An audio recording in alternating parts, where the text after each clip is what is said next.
habis cukup rambutnya ini udah segar sekarang. Iya udah dulu.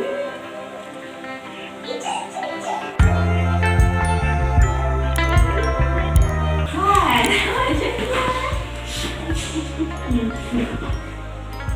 Hai Mas. Hai. Apa?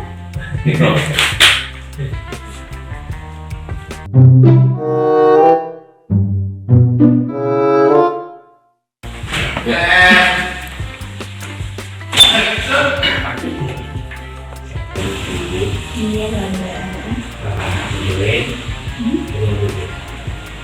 Kalau nanti malam saya tinggal berkata. Alhamdulillah. Jadi nanti Mas langsung jemput aja temen Sami sana. Dan gimana aku juga sebenarnya masih khawatir sih. Kalau seandainya teh di sana aja, gimana? Lagi dengan kondisinya sekarang lagi hamil dan pasti dia happy banget kan, pasti jaga banget. Iya sih.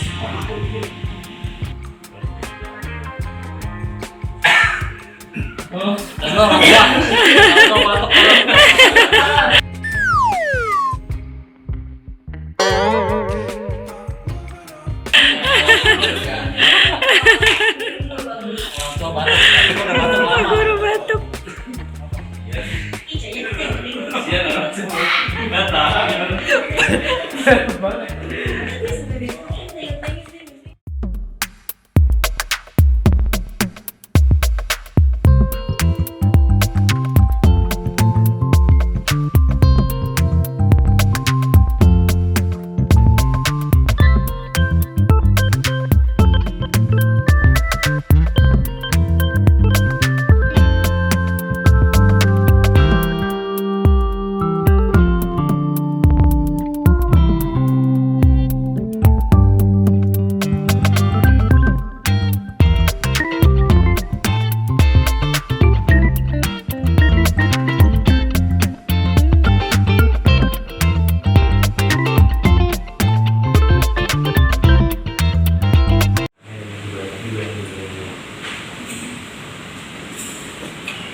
Pesawat.